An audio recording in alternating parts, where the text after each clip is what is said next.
Bonjour à tous. Aujourd'hui, dans notre exposé, nous allons parler d'une espèce envahissante appelée Eichhornia crassipes, connue aussi sous le nom de Jacinto.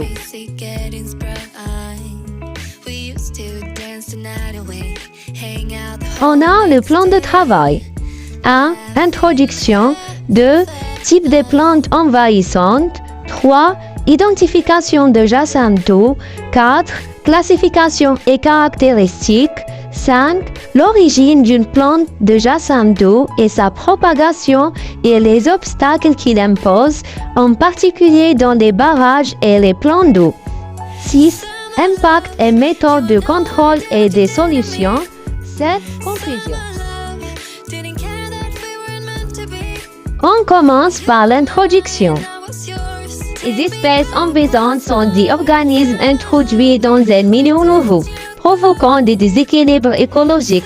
Eichhornia crassipes ou Jacinto en est un exemple marquant. Cette plante aquatique se développe rapidement et menace la biodiversité. Elle impacte aussi les activités humaines comme la pêche et la navigation. Cette étude examine ses effets et les moyens de la contrôler. Ensuite, les types de plantes envahissantes. On a 5 types. 1. Salvinia molesta, fougère flottante qui obstrue les eaux. 2. Pistia stratuate, laitue d'eau flottante, gèle la circulation de l'eau. 3. Eichhornia crassipes, Jacinto, envahit les plans d'eau. 4. Algues filamenteuses, prolifèrent et désoxygènent l'eau. 5. Arundo donax, roseau géant qui concurrence la végétation locale. Deuxièmement, on a identification de Jacinto.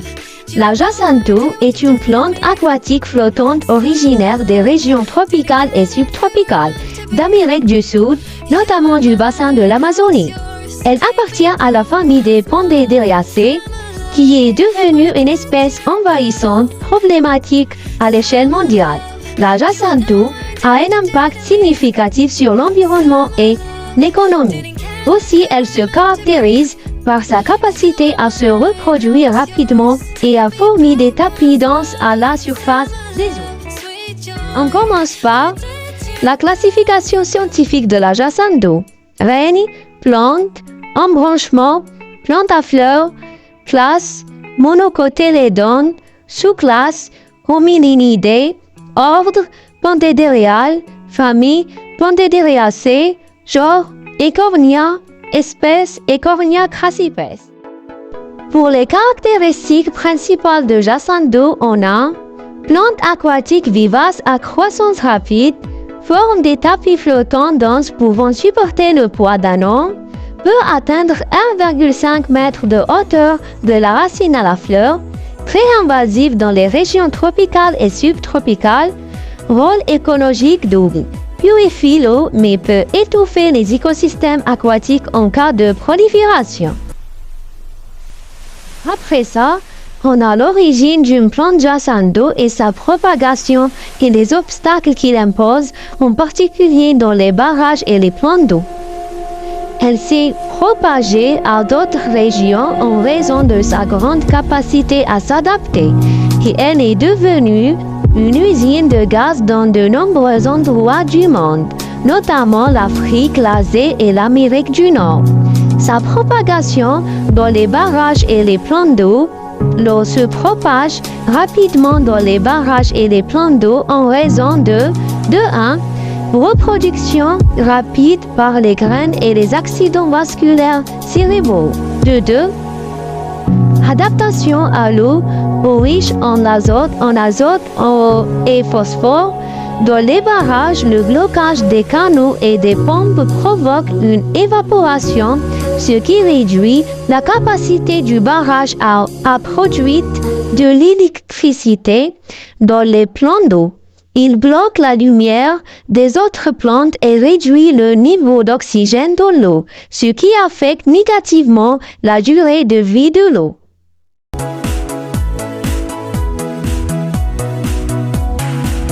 Ensuite, impact et méthode de contrôle et des solutions des jacinthes d'eau. La jacinthe d'eau est une plante aquatique envahissante qui présente plusieurs impacts environnementaux et économiques, mais il existe aussi des méthodes pour la contrôler et des solutions pour atténuer ses effets. Les impacts de jacinthe d'eau. Premièrement, sur la biodiversité.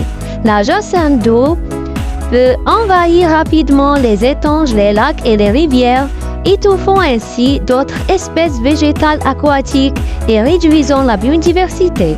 Elle peut aussi nuire à la faune aquatique en réduisant l'oxygénation de l'eau. Deuxièmement, sur la qualité d'eau.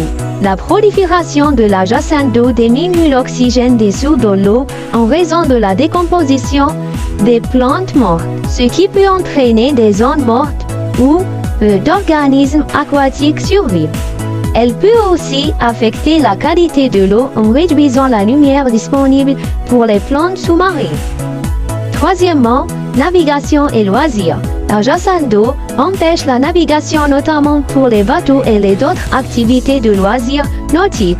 Elle forme des tapis denses qui bloquent les voies navigables, affectant ainsi les communautés locales qui dépendent de ces ressources pour le transport ou les loisirs. Pour le quatrième impact, on a la pêche. Elle empêche l'accès aux zones de pêche en obstruant les eaux et en réduisant la quantité d'oxygène, ce qui affecte les poissons et d'autres organismes aquatiques. Finalement, la santé publique. Dans certains cas, la jacinthe d'eau peut être un terrain favorable pour la reproduction des moustiques, créant ainsi un risque pour la santé publique, notamment en facilitant la propagation des maladies comme la paludisme. Méthode de contrôle de jacinthe d'eau. Pour lutter contre sa propagation, plusieurs méthodes de contrôle sont utilisées. Méthode mécanique, méthode chimique, méthode biologique, méthode écologique, prévention. On commence avec méthode mécanique. Coupe et extraction manuelle ou mécanique, installation des barrages pour limiter sa dispersion. 2. Méthode chimique. Utilisation contrôlée d'herbicides, efficaces à court terme mais risqués pour l'environnement. 3. Méthode biologique. Introduction d'insectes ou champignons naturels qui freinent sa croissance. 4. Méthode écologique. Restauration de l'équilibre des milieux aquatiques en réduisant les apports en nutriments azote, phosphore et en améliorant la qualité de l'eau. Prévention. Gestion durable des ressources en eau et limitation de la pollution agricole et industrielle. Finalement, des solutions. Valorisation de jacinthe d'eau. Elle peut être utilisée de manière innovante comme ressource pour fabriquer des produits tels que des matériaux de construction écologique, panneaux, briques ou des composts, ce qui permet de réduire la quantité de cette plante envahissante tout en générant de la valeur. Énergie. La jacinthe d'eau peut être transformée en biocarburant, ce qui est solution à la fois écologique et économique. Des projets expérimentent l'utilisation de cette plante pour produire de l'énergie à partir de la biomasse. Projets communautaires et éducation. Sensibiliser les communautés locales sur les dangers de la jacinthe d'eau et encourager leur participation à des programmes de nettoyage et de contrôle peut aider à maintenir les écosystèmes aquatiques sains. On termine par la conclusion. La gestion des Cournia crassipes exige des solutions durables basées sur la prévention, une approche intégrée et la valorisation de la plante. Recherche et innovation sont essentielles pour une action efficace.